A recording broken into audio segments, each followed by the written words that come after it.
Hello and welcome to Safe Pasture. My name is Sherry Hammers and we are continuing on in our study of Andrew Murray's book called The Master's Indwelling.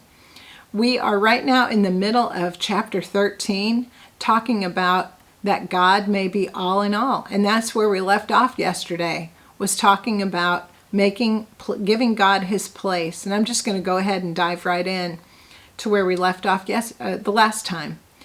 That God may be all in all, I must not only allow him to take his place, but secondly, I must accept his will in everything. I must accept his will in every providence, whether it be a Judas that betrays, or whether it be a Pilate in his indifference who gives me up to the enemy.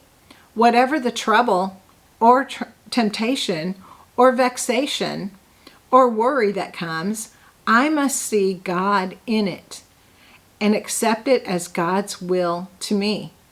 Trouble of any sort that comes to me is God's will for me. Now, I'm going to tell you, stop right there.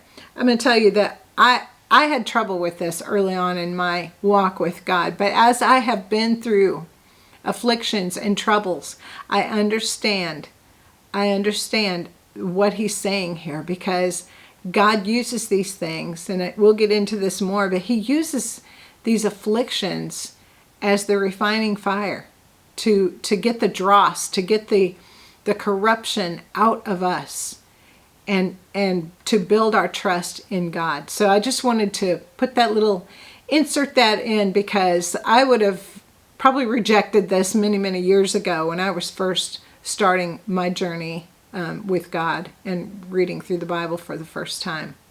He said, "It is not God's will that men should do the wrong, but it is God's will that they should be in circumstances of trial. There is never a trial that comes to us, but it is God's will for us.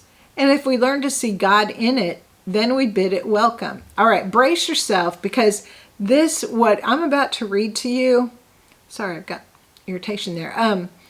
What I'm about to read to you is one of the best analogies, and it will help you understand God's will, being that you be in affliction. Not that constantly be in the same affliction, because God he delivers us. I mean, the Bible talks about many of the afflictions of the righteous, but the Lord delivers us out of them all. But he does bring them, and I think this is so good. So this is worth the price of admission right here. Suppose away in South Africa, there is a woman whose husband has gone on a long journey into the interior. He is to be away for months from all posts. The wife is anxious to receive news. In weeks, she has had no letter or tidings from him. One day, as she stands in her door, there comes a great savage Kafir. I think that's how you say it, Kafir. He is frightful in appearance and carries his spears and shield. The woman is alarmed and rushes into the house and closes the door. He comes and knocks at the door, and she is in terror. She sends her servant, who comes back and says, "The man says he must see you." She goes, all affrighted. He takes out an old newspaper. He has come a month's journey on foot from her husband, and inside the dirty newspaper is a letter from her husband telling her of his welfare. How that wife delights in that letter. She forgets the face that has terrified her. And now, as weeks are passing away again, how she longs for that ugly Kafir messenger. After long waiting, he comes again, and this time she rushes out to meet him, because he is the messenger that comes from her beloved husband. And she knows that with all his repelling exterior, he is the bearer of a message of love. Beloved, have you learned to look at tribulation and vexation and disappointment as the dark, savage-looking messenger with a spear in his hand that comes straight from Jesus? Have you learned to say, "There is never a trouble and never a hurt by which my heart is touched or even pierced, but it comes from Jesus and brings a message of love"? Will you not learn to say from today, "Welcome every trial, for it comes from God"? If you want God to be all in all, you must see and meet God in every providence. Oh, learn to accept God's will in everything. come, learn to say of every trial without exception, it is my Father who sent it. I accept it as his messenger, and nothing in earth or hell can separate you from God. If God is to be all in your heart and life, I say not only allow him to take his place and accept all his will, but thirdly, trust in his power. Dear friends, it is God who worketh to will and to do according to his good pleasure. It is the God of peace, according to another passage, who perfects you in every good thing to do his will, working in you what is well-pleasing in his sight. You complain of weakness, of feebleness, of emptiness. Never mind. That is what you are made for, to be an emptied vessel in which God can put his fullness and his strength. Do learn the lesson. I know it is not easy.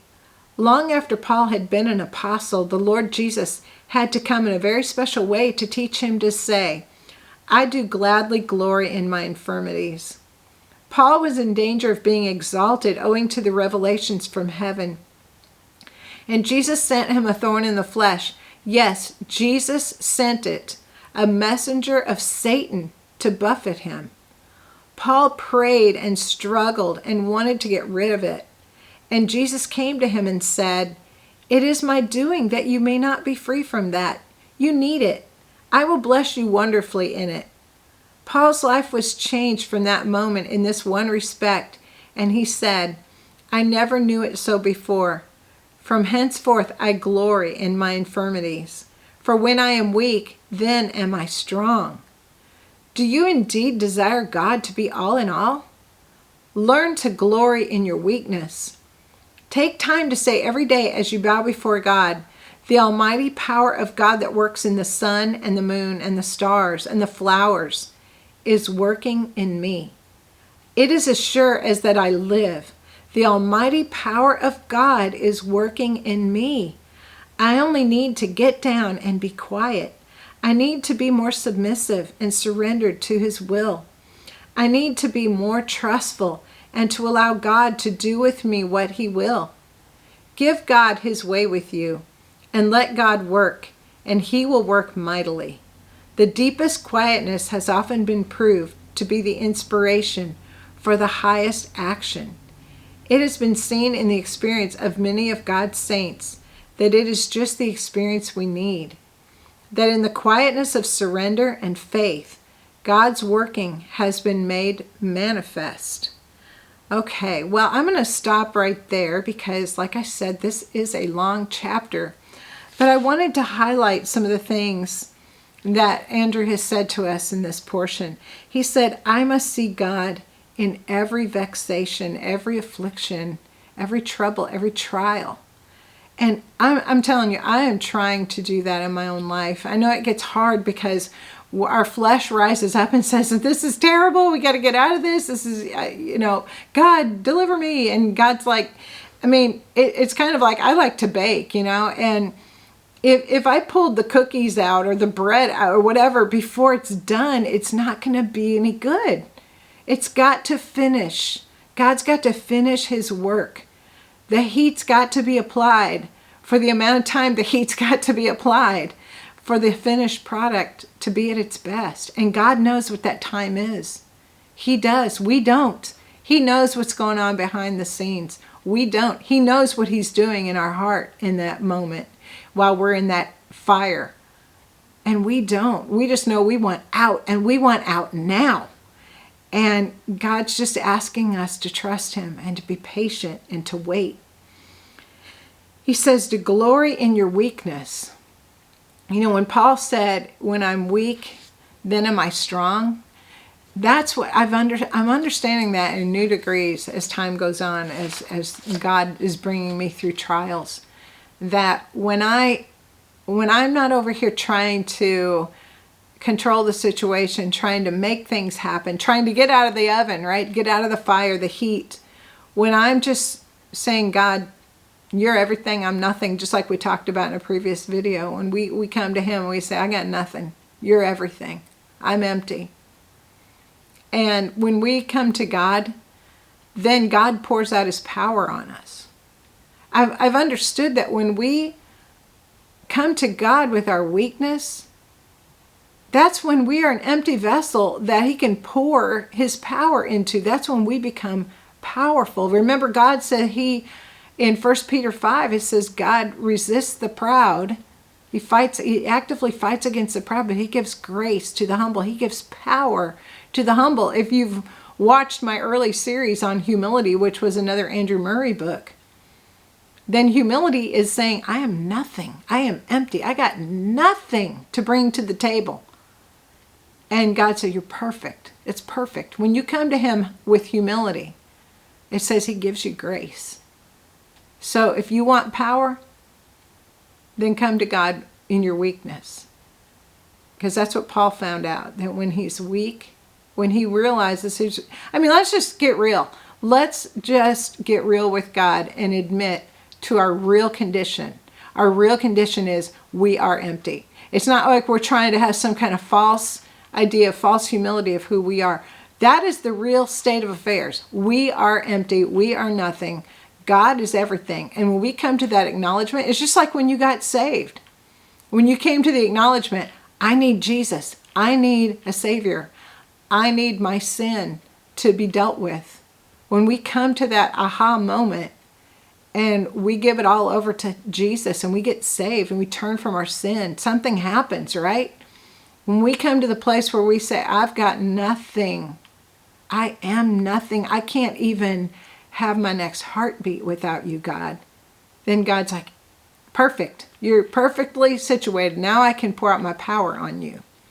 Because see, when we come with nothing and God pours out his power, then people know, like Paul said, that the exceeding greatness is not us, it's all God. We're just the clay jar, and God is the treasure in that clay jar. Let's see. So that's pretty much what I had out of this. And next time we will be wrapping up this beautiful book of Andrew Murray's. So I hope you'll join me next time. I hope this has been a blessing. Please like, share, subscribe if you haven't done that already. And because there's more to come. I've got the next book already lined up that we're going to do. So I appreciate you coming along with me, and God bless you.